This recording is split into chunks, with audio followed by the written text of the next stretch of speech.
Dear subscribers, as you know, we shared many information for you, and we are studying very hard to find current news for you.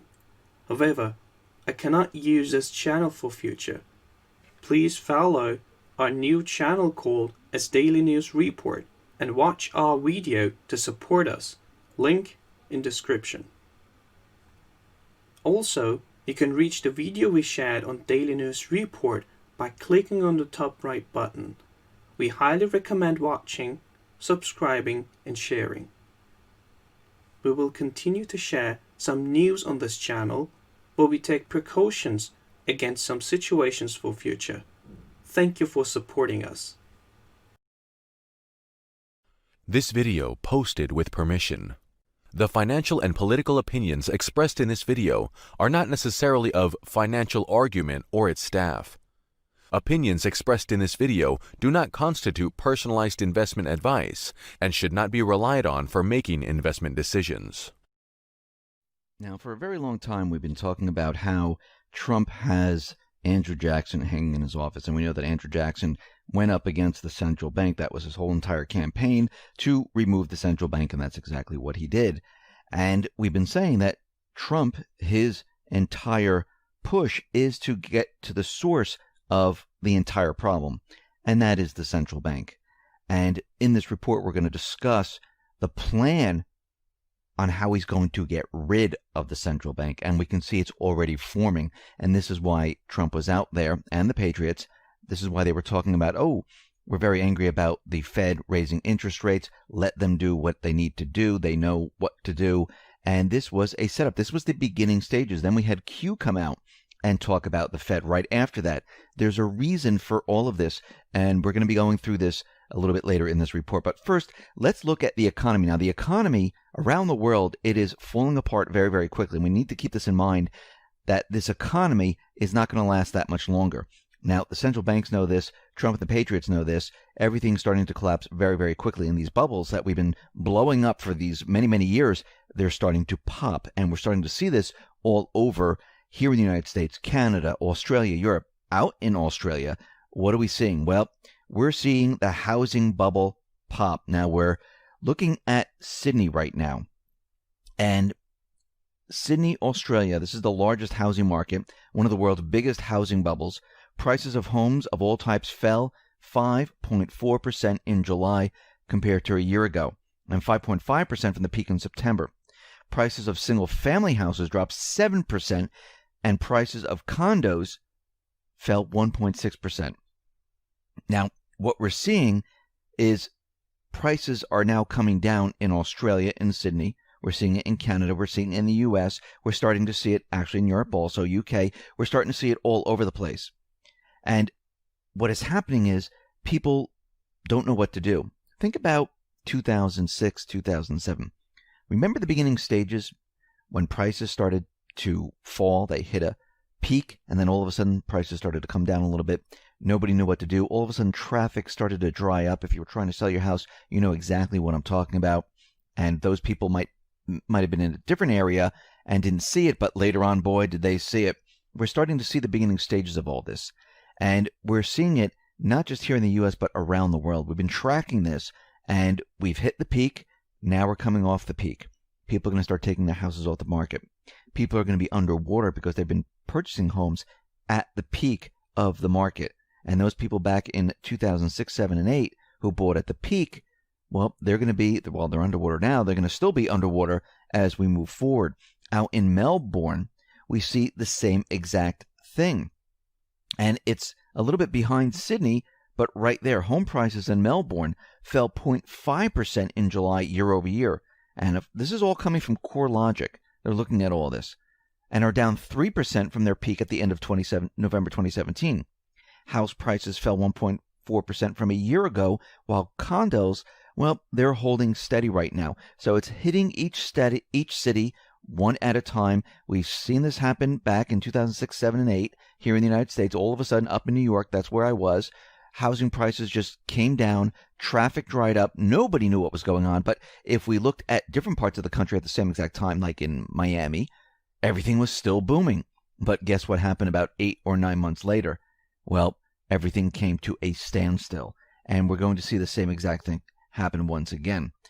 We see that in aggregate, the 5 capital cities index in Australia fell 2.4% in July year over year.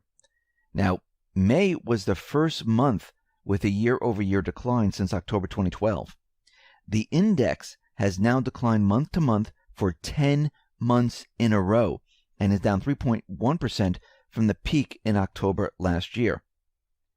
So this whole thing is spreading, it's coming down, and there's going to be major, major problems. And if it was just in one little tiny area, not that big of a deal yet, but we're seeing this all over the place. We're seeing it in Australia now, that we've just been talking about. We talked about Canada. We're seeing it there. We're seeing it in Europe, and we're seeing it in the United States. We mentioned that about Case-Shiller, how we hit the peak. Prices are starting to come down.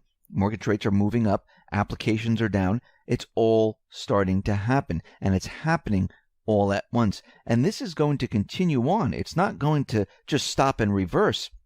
It is going to get worse. And guess what? The central bankers know this. Trump, the Patriots know this. Other leaders know this. They know exactly what's going on. And it's falling apart rapidly. They knew that they only had a window of time before everything started to fall apart. Now, we've been talking about retail, how retail was a complete and utter disaster. Now, we talked about this way before the retail apocalypse, but this is continuing. And it's not because everyone's going to online and purchasing everything online, because that would be a 1-to-1 ratio or very, very close. It's not even close to it. But what we're seeing happen right now, there are more retailers that might go bankrupt. They're very, very close to this. And using the credit risk monitor, there's a gauge here. It's a Frisk score, and it indicates a 9.99% to 50% chance of bankruptcy in 12 months.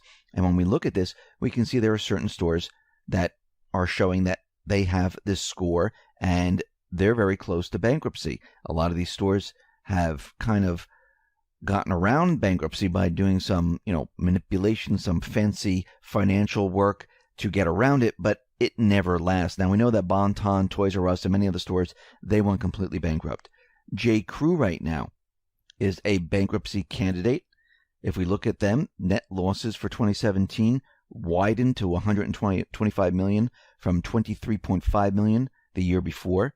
In the fourth quarter, sales at that retailer's flagship brand fell 4%. Neiman Marcus is also a candidate. We see Neiman Marcus top-line sales in fiscal 2017 fell around 5% to $4.7 billion compared to 2016. And that's very tough for a retailer that has about $4.8 billion debt pile. JCPenney, we know they're right up there. We also know that Sears is right there. GNC, their revenue has dropped 3.4%. 99-cent stores, same thing. They had a third quarter net loss of $27.1 million. BB, well, last year BB paid out around $65 million to dissolve its physical retail footprint. The move helped to avoid bankruptcy, but guess what? They're not doing well, and it looks like they're heading in that same direction. So this retail apocalypse is continuing. It has not ended. And you have to remember, people who don't have jobs or people who are making less money, not getting raises, we know that wages are falling. They're not going out and spending money. This is the big problem. This is the one thing the central bankers couldn't fix. They couldn't go out and make people spend their funds. Yes, to purchase a car or a home, they can loan them the money, and this way you don't have to put anything down. Nothing comes out of your pocket, and they can put off maybe your payments for a month or two. But what happens is later on, you see the delinquencies start to rise because they really couldn't afford this. And this is what we are seeing. In the automobile industry, we see delinquencies. They're moving up. They're rising. And car sales right now, they are tumbling.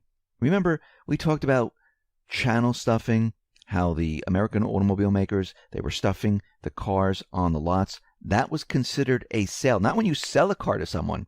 When you actually bring the car to the dealer, if you bring a lot of cars to the dealer, those are considered sales. All these numbers are manipulated one way or another. And we're looking at the major manufacturers. They reported a sharp drop in U.S. deliveries for July, led by a 15% plunge at Nissan Motors. Now, they have their reasons that they're putting out there of why this is happening, but we've been tracking this, and this is why we bring up all these important parts of how the automobile channel stuff lots. Remember, these sales were never real. They allowed people to come in with subprime credit and then subprime credit just to move the merchandise, to make it look like things are on the up and up. Now they're saying, well, it's happening because of the auto tariffs. It's happening because what Trump is doing. This is the excuse that they're using.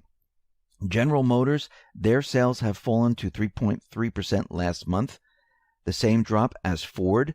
And when we look at this entire situation, and as we move forward with all these retailers closing because we have the corporate offices, we have the stores, these individuals are not going to be going out purchasing cars. And think about how many stores, how many employees have been laid off. Some are full-time, some are part-time. And once again, if you were working part-time and you weren't working a certain number of hours or getting a certain number of pay, you're not counted as being laid off. But on the flip side, if you got a part-time job, they counted you as a full-time worker. If you had 2 part-time jobs, you had 2 full-time jobs. And that's how they counted you. So you can see how this is all manipulated to make you think that things are going very well. We see that durable goods, they were revised, and they said durable goods were up 1%. We showed that, no, that was military spending. They were actually down, but they even lowered them now to 0.8%, including the military spending. And we see already that the durable goods, these are the big ticket items like washers, dryers, and things like that. People are not going out and purchasing these items. So when we look at the economy as a whole right now in the United States, in Canada, in Europe, in Australia, we see everything starting to fall apart. Now, people are starting to take notice now. I mean, before, no one realized what was going on. You hear that the economy's not doing well, but the statistical numbers, they show that they are doing well. Now people are starting to realize there's something wrong. Many individuals are saying that business is starting to slow down now.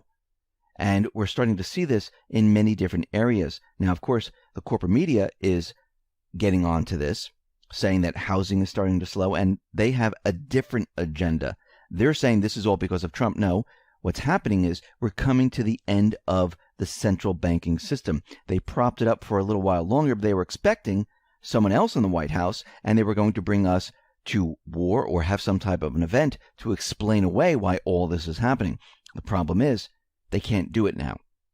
So we have Trump and the Patriots in the White House, and the plan right now is to take over the Federal Reserve and eventually get rid of it or control it and have we the people control it, create the currency without interest, and maybe eventually get rid of it.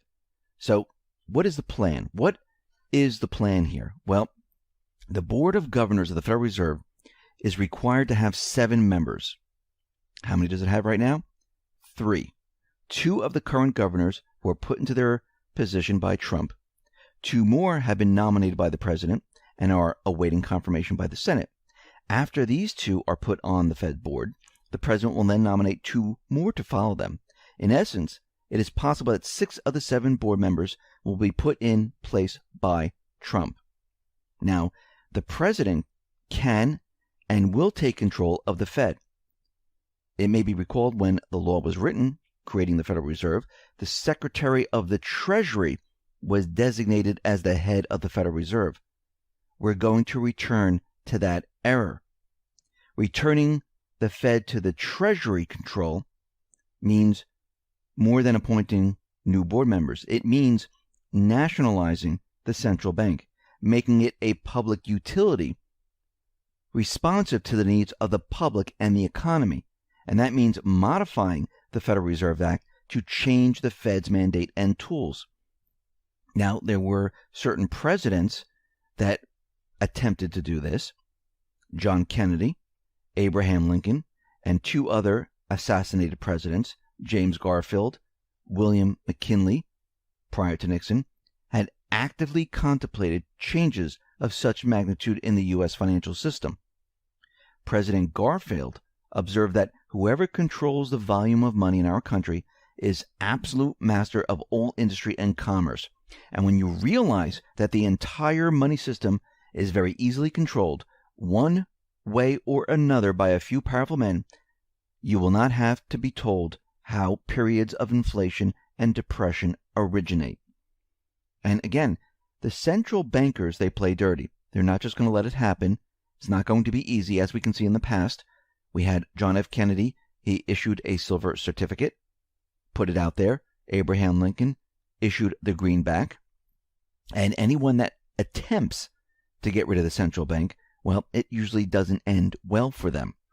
So we see at this point we're headed in this direction.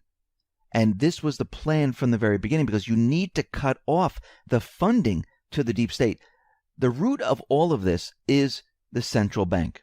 Now, yes, there are many different central banks. There's the ECB, there's the Fed, but we need to get to the top, the central banks of central banks, the biz. But you need to start somewhere, and you need to work your way up, and you need to show other countries what you need to do. And once you start doing this, and all countries band together and say, you know something, we don't need these central banks. We will control the creation of currency. Well, what is the central bank of all central banks going to do? They don't have any power then over the governments because they're not in debt. We're headed in that direction. This is the plan. And I do believe there will be an audit bill. I believe that Trump will then pass that bill. And the narrative right now is being constructed and pushed to blame this on the Fed. Now, of course, the Fed has other plans because central bankers, they just don't like to give up control. They're creating their own narrative. And this is what we're going to see. The battle for the narrative has just begun. It's going to get worse before it gets better. And we can see that we are headed in this direction. Just like everything else, it doesn't happen with the snap of a finger.